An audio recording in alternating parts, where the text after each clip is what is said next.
Well, as you know, the RCMP are responsible for conducting investigations independent from the elected government, and with regards to specific matters pertaining to that investigation, I will defer to the Commissioner and to the lead investigators of that particular matter. But I will say that we take allegations of foreign interference very seriously. That is why the government struck independent panels to take a look at those allegations in the context of both elections in 2019 and 2021, confirmed that Canadians had an opportunity to exercise their right to vote at the ballot box without compromising the integrity of the election. This is obviously core to our democratic institutions. I will also say that the government will spare no effort when it comes to providing our national security apparatus and law enforcement with all of the tools they need. We've cracked down on foreign funding with Bill C-76. In 2019, we passed Bill C-59, which allowed CSIS to engage with threat reduction measures, but in a way that is transparent through the creation of NSIRA. And, you know, I know there's a lot of discussion about other options, including the creation of a foreign agents registry and the like, and those are all things that we're looking at very carefully. But at the end of the day, what's critically important is that Canadians can trust their democratic institutions, and we're eyes wide open about what the foreign interference landscape looks like and what we need to do to mitigate against them. Maybe that support include helping facilitate intelligence sharing between CSIS and the RCMP, just based on some prior global reporting. It seems like CSIS has more of a handle on what's going on here as well from the intelligence standpoint than what the RCMP was aware of at the time of Sam's initial reports. So CSIS and the RCMP do have existing protocols where they share information and intelligence, and those protocols are laid out by law and by statute. What's important is that they are able to do that work independently. And our job on the elected side of government is to equip them with the tools that they need to gather the intelligence, to gather the information, to gather the evidence that they need to root out potential foreign interference, and where appropriate, to prosecute it in our courts. And that is something that we are confident that they are able to do, because we have given them the tools they need, and we'll continue to have a very open mind about whether or not we need additional new tools to reflect the complexity of the threat landscape when it comes to national security. Is the Ontario court decision going to have any impact on Canada's designation of the Iran Revolutionary Guard as a terrorist entity? I've addressed this yesterday, and I'll say it again, that the IRGC is a terrorist entity. Let me be unequivocally clear about that. But we weren't just looking at the IRGC. We're looking at the entirety of the Iranian regime, which is why we think that invoking the Immigration Refugee Protection Act with a very rarely used power, which allows us to basically target the whole of the so-called government there, the Iranian regime, is more fit for purpose. It allows us to hold those who are most responsible, the architects, the thugs, the people that are going out there and engineering those transgressions of human rights, who are visiting violence, intimidation, killing of women and others who are exercising their fundamental rights, can be held accountable from that, from a Canadian perspective. And that is why the IRPA designation is so powerful. It allows us to say, you'll never set foot in Canada. It allows us to also take action here to make sure that Canada cannot be a vehicle whereby proceeds of crime are then funneled back to the Iranian regime to support all of that. That's fundamentally wrong. In addition to that, we're putting additional resources to the RCMP and frontline law enforcement so that Canadians here, the Iranian diaspora with whom we are engaging with and know that this is a difficult moment, can be assured that we're there to support them. And any kind of retaliation, intimidation, or harassment of Iranian Canadians here is wrong. And so my message to them is, we hear you, and we're going to stand with you, and we're going to do whatever it takes to hold the Iranian regime accountable. The question is that a no, that you're not going to exchange your stance? Look, in the registry? Look, to be absolutely clear, if the question is the IRGC a terrorist entity, and they're going to be, we want to know if they're going to be on the registry because they've been designated. What I'm saying is that we have gone further. And we have not just confined our analysis of the Iranian regime to one of its most notorious branches in the IRGC. We've looked at the whole regime in its entirety, including the IRGC. And that's why this is a far more suitable tool at this time to render those who are responsible for those transgressions, whether they are members of the IRGC or the IRGC Codes Force or some other tentacle of the Iranian regime, you will not be admissible in Canada. And that is what is most important, I think, for Iranian Canadians and for Canadians generally to know, is that we are going to exhaust those statutory powers, which have been rarely used and reserved for the most egregious examples of war crimes, of genocide, of transgressions against human rights in the most serial way, so that Canada will never be a safe haven for that, and I'm happy to say more later. What about the fact that the RCMP is investigating alleged interference by the Chinese in Canada? Any foreign interference into our democracy is profoundly concerning. It is an attack on the foundations of what every single person in this building cares about. And I think it has to be met with not only condemnation, but with every action that we can take to ensure that we root it out. I think it's incredibly important that we've been able to demonstrate through an independent panel in the last two elections that the elections that were conducted in 2019 and 2021 were fair and open and were not influenced. But I think that making sure that that is always the case in every election going forward is essential. Are you confident that those reviews had the same information that has come up in the last year about the possibility of funding candidates? I absolutely am confident in the independent reviews that were undertaken and in the confidence they give us in our free and fair elections. I think that we have to be united in this. Let's be clear. The goal of foreign interference is to sow chaos and discord. It is to divide us and to undermine our democracy. It is the goal of dictators to see democracies everywhere fail. There is not a person who is elected to this chamber who does not have that as a core value. I know that from conversations I've had and working with people across the aisle. And so we have to meet this united way. It is a collective threat to not only our democracy, but to every democracy. The China Committee tonight is going to be spending additional time looking at the condition of the Uyghurs and the treatment by China. Do you believe that what China is doing to the Uyghurs is considered a genocide? Parliament has said so, but Cabinet has been very quiet. Well, I think that the situation for the Uyghurs is exceptionally concerning. The humanitarian concerns that we have in China have been clearly articulated and expressed. That Canada, in every corner of the world, speaks out for human rights. I think we do that collectively as a parliament, and we certainly do it as a government. And there's not a Canadian who isn't absolutely horrified when we see human rights abuses, and we have an obligation with the power that we have as a middle power to do everything we can to make sure that the people are free from persecution and have a right to self-determination. Do you have any concerns about the Alberta Sovereignty Act, if that's going to make relations between Ottawa and Alberta more difficult? Well, I think that the relationships that we have with provinces are critically important at this time. We're facing the most challenging time in human history, probably since World War II.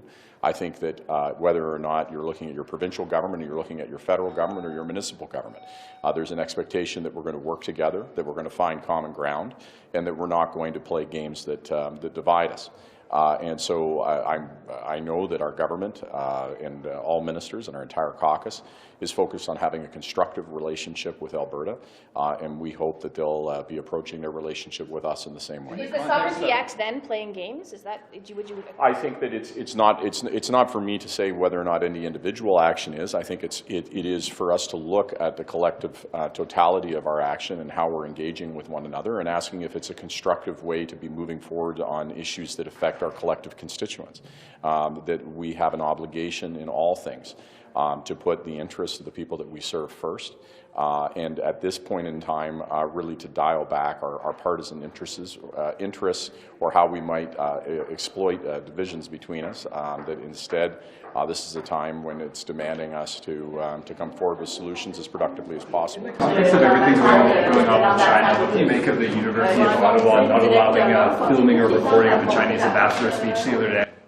I think that they're an independent organization that are entitled to make their own determinations on what they do or don't do on their campus.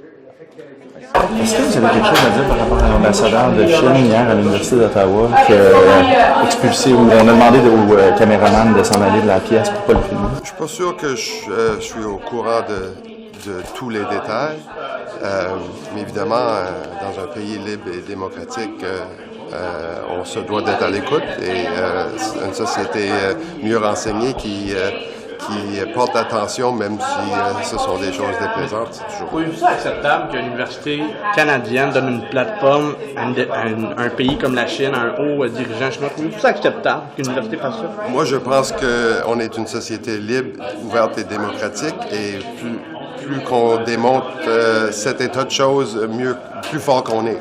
En terminant, concernant le tramway de Gatineau, les commentaires de M. Blondin hier, est-ce que vous avez quelque chose à répliquer à M. Blondin? Nous sommes à travailler avec la Ville et l'ensemble des municipalités sur les projets d'infrastructure. Donc, je vais garder tout commentaire pour l'instant, mais il suffit de dire que nous sommes très, très au courant du cheminement du dossier et nous suivons ça de très, très près. Est-ce que le fédéral peut faire quelque chose en ce moment ou vous attendez la province puis la Ville? Nous serons toujours partenaires de la Ville de Gatineau. Nous allons toujours suivre les plans de la Ville de Gatineau. Nous allons toujours accompagner la mairesse et le conseil municipal dans leur délibération et c'est à peu près tout ce que je peux dire pour l'instant. Annonce à venir? C'est à peu près tout ce que je peux dire pour l'instant. Merci beaucoup, M. McKinnon. Minister Saint-Laurent, any comments on the human rights complaint filed against the Vancouver Canucks for firing one of their video coaches? I don't have any involvement with professional sport, and I'm not sure about the entire story, so I'm not going to comment on this one. Vous avez été prise à partie par l'ambassade de Russie. Qu'est-ce que vous avez à dire au sujet des fameux tweets? Ben, c'est inacceptable qu'un diplomate en sol canadien fasse la propagande russe homophobe. Puis je suis très satisfaite que ma collègue Mélanie Joly ait pris action puis convoqué l'ambassadeur pour lui rappeler c'est quoi les valeurs canadiennes. It's totally unacceptable that a Russian diplomat is doing homophobic propaganda in Canadian soil. So I'm really satisfied that my colleague Mélanie Joly is summoning him to remind him what the Canadian values are. Meanwhile, we have Canada playing in the World Cup in Qatar, where being gay is a crime. What do you make of that? Well, my colleague, Minister's agent, went and had discussions with his counterparts about human rights and the importance of protecting everyone and human rights, including the LGBTQ community. Thank you. Merci. On va y aller. Merci. Thank you. Yeah, sure. Insister que l'ambassadeur vienne se prononcer directement à la ministre, c'est très important. Nous allons continuer à défendre les droits des personnes LGBTQ et comme membre qui est maintenant ministre du cabinet, s'il y a des gouvernements ou des groupes qui veulent nous attaquer personnellement, c'est parce qu'ils ont perdu leur argument sur le sujet de base. Et nous, ici, on sait qu'on a un mariage égal et on va continuer à défendre les personnes LGBTQ. Et regardez avec notre plan d'action qui est 100 millions de dollars pour les personnes de notre communauté, c'est très important. Et ici, notre gouvernement, on met de l'argent derrière nos principes. Et pour nous, l'inclusion et la diversité, c'est un principe fondamental. Mais là, c'est la quatrième fois quand même que l'ambassadeur est convoqué. Est-ce qu'il y a des discussions pour éventuellement venir à l'idée de l'expulser du Canada? Est-ce que c'est quelque chose que vous envisagez? C'est une discussion et une décision de la ministre et de notre gouvernement. Et pour le moment, moi, je vais discuter avec Mme Joly qu'est-ce que dit l'ambassadeur russe. Mais notre position pour appuyer les personnes LGBTQ est très claire. Tom? Mais vous, pensez-vous qu'il devrait partir, vous, personnellement? Regarde, il faut avoir le dialogue. Moi, je vais continuer à avoir le dialogue. Je ne suis pas au point que les ambassadeurs doivent être expulsés parce que, regarde, on a vu ce qui s'est fait quand les conservateurs ont fermé notre ambassade en Iran. Là, on n'a pas de yeux sur le territoire. Donc, pour moi, le dialogue et être capable d'avoir les dialogues, c'est très important. C'est ça que les démocraties font. Et pour moi, c'est un principe très important de continuer ça, mais en même temps, d'appuyer les personnes LGBTQ. Tom? Are you concerned about the Alberta Sovereignty Act? Do you think it's going to make relations between the province and Ottawa worse? Look, I want to read the act. I know it's going to be tabled today in the House, and I'm going to repeat what I said last week. I'm deeply concerned by what is the government of Alberta's attack on Canadian unity. I mean, any act that's going to say we're going to cherry pick which federal laws apply in Alberta is some sort of opt-out clause that doesn't exist in our federation. And look, I grew up in the Lougheed era when I saw Premier Lougheed, take swipes at the federal government over legitimate grievances that the province had, and the Prime Minister of the day worked it out with the Premier of the day, but inside the context of a strong federation and a stronger Canada. And my appeal to the Premier and to her ministers is let's work together. Alberta is going to lead the country in economic growth over the next 2 to 3 years. I was on the doors last weekend, Tom, and people were not talking to me about sovereignty.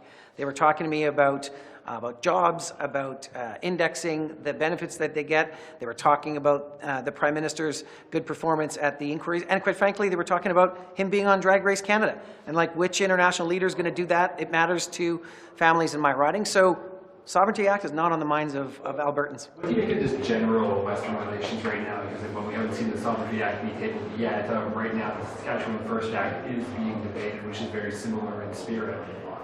So I think that if we take a look at Western provinces, and I'll speak for my province of Alberta, we are stronger inside a united federation. I mean, I just made an announcement with François-Philippe Champagne 2 weeks ago about Air Products out of Pennsylvania that's coming to set up shop in Northeast Edmonton, a $1.6 billion bill that's going to be the largest net zero hydrogen plant in the world, and it's going to be right in our backyard. So I think that we are going to continue to work with the Alberta government, and quite frankly, we're going to keep appealing to them to work together, because that's how the province and the country do better.